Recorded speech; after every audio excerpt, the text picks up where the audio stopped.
Na verdade, em alguns pontos, a universidade, ela tem virado, e eu acho que eu posso fazer essa crítica aqui, porque o mundo acadêmico é um mundo para você fazer a crítica. A universidade, em algumas instâncias, tem virado o mesmo padrão cultural da Europa da Idade Média. Caramba! Por quê? Na Europa da Idade Média, o lema era Roma locuta finita causa est. Roma falou, acabou. O que é dogma da igreja, você não pode questionar. Tá certo? Então, se nos dogmas da igreja estavam ditos que. Vou dar um exemplo para você. Por uma interpretação errada da Bíblia hebraica, Jerônimo traduziu que a terra permanece para sempre. Estate, que ele traduz em latim. Tá. Só que no hebraico, quando fala a terra permanece para sempre, quer dizer, ela dura para sempre. Mas São Jerônimo cometeu um escorregadela lá em latim e traduziu a terra fica parada Ah, para sempre. Tá certo? Aí você vê a briga de Galileu Galilei, quando quase foi execrado pela Inquisição da Igreja, pelo Santo Ofício, porque ele falou que a terra por si move. Então, naquela época, você ousar dizer algo contra os dogmas da igreja, você estava cometendo um suicídio intelectual e, ao mesmo tempo, social. é. Porque não podia falar nada Ser contra excomungado. não podia falar nada contra o dogma da igreja. Roma locuta, finita causa est. Roma falou, silêncio, shut up, acabou. Hoje, nós temos alguns mantras também colocados nas universidades que não abrem espaço para o diálogo. Você entendeu? Não abre espaço para o diálogo. Infelizmente, eu posso dizer isso. A universidade deixou de ser aquele centro de ideias até divergentes para dialogar, especialmente na área de humanas, para se tornar apenas repetição de mantra. A gente vê muitos congressos aí, isso é preocupante, todo né? mundo falando a mesma coisinha, a mesma coisinha, a mesma coisinha, o mesmo mantra, a mesma filosofia, a mesma ideia, apenas com um detalhezinho aqui Sim. e outro ali. Mas quando alguém levanta para falar, espera aí, a coisa não é bem por aí, eu vou dar um exemplo claro para você. Como é que às vezes a universidade também reflete. Se você estudasse na USP, na Universidade Federal do Rio de Janeiro, por exemplo, nos anos 70, principalmente que ali bebiam muito da escola francesa, se você falasse alguma coisa de Karl Marx, você seria execrado.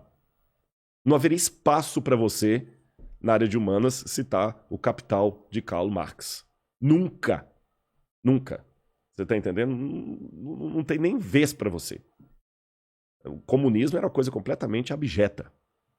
Hoje, em muitas unidades de humanas, se você ousar questionar a figura de Karl Marx, É o contrário.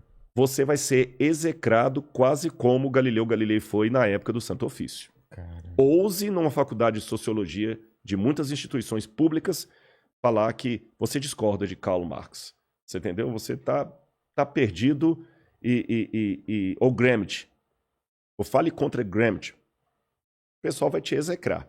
Então, você vê que a universidade, o Anísio Teixeira já dizia que a universidade deveria ser o lugar onde as ideias contrárias deveriam encontrar e viver em harmonia. É.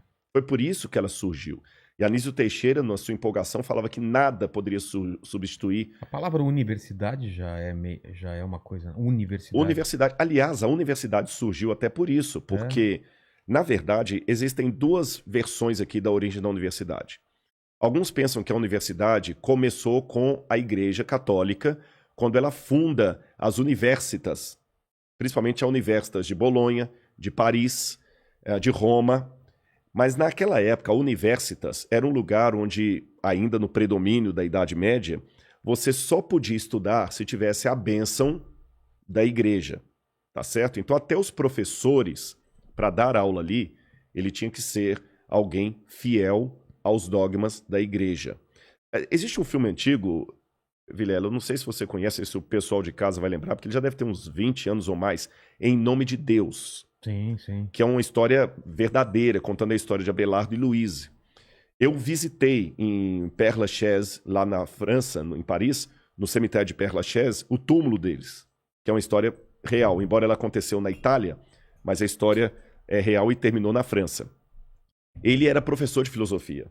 Ele não era padre, não era sacerdote, mas mesmo sendo professor de filosofia, ele tinha que fazer votos de castidade com a igreja. Tá. E quando ele vai se tornar tutor da Louise, ele se apaixona por ela, pede para casar com ela. O tio dele, em ligação com o bispo da cidade, manda castrá-lo, Caramba! para ele não ficar com a menina. Aí ele se torna padre, castrado, e ela se torna freira. E eles constroem monastérios de clausura, um perto do outro. E ficavam trocando cartas de amor a vida toda, Nossa, até que morrer. desespero. Você nunca mais se vê.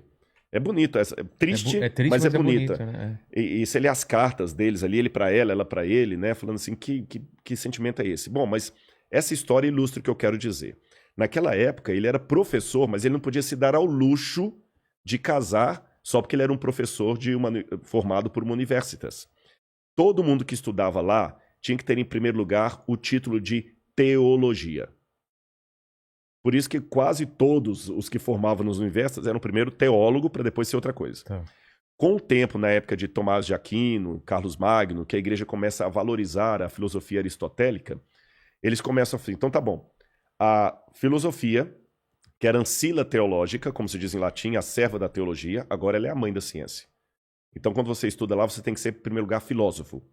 É por isso que a gente, quando faz doutorado, na América, eles chamam de PhD, doutorado em filosofia, mas o cara é físico. Mas ele é um PhD, doutor em filosofia. Ele é médico, né? Ele é pastor, mas ele fez um PhD, doutorado em filosofia. Nunca estudou filosofia. Filosofia virou nome genérico. Entendi. Então você não tinha como escapar da filosofia eclesiástica, tomista, aristotélica, Santo Tomás de Aquino, e da teologia. Você não podia nem falar assim, não, então tá bom, então eu desisto de ser professor, eu vou casar com a menina que eu tô... Não. Não tinha essa opção. Não tinha essa opção. Hoje, a academia, eu sei que muita gente está assistindo, está se revirando, porque não está aceitando o que eu estou falando, mas é a mais pura verdade. Está chegando uma época em que os alunos universitários têm que aprender a questionar a própria universidade. Porque esse é o papel da universidade. Fazer o aluno ser mais do que simplesmente o refletor do pensamento alheio. Reproduzir o pensamento alheio. E hoje nós estamos produzindo acadêmicos em série. Você vê as pesquisas, as teses, os artigos científicos, é material em série. Você está entendendo? Especialmente na área de humanas, que é a área que eu sou. Não estou falando de todas. E se você, hoje, fala assim, peraí, mas eu discordo dessa visão aí do professor. Acabou. Não tem mais vez para você. Se você não compra as pautas sociais com o discurso que é dito hoje dentro, você está execrado pelos professores, pelo diretório estudantil, você está entendendo? E quem vai fazer mestrado e doutorado sofre muito. Então nós estamos, de certa forma, sem nenhum anacronismo, eu diria, revivendo a época medieval, só que na época das luzes. Exatamente.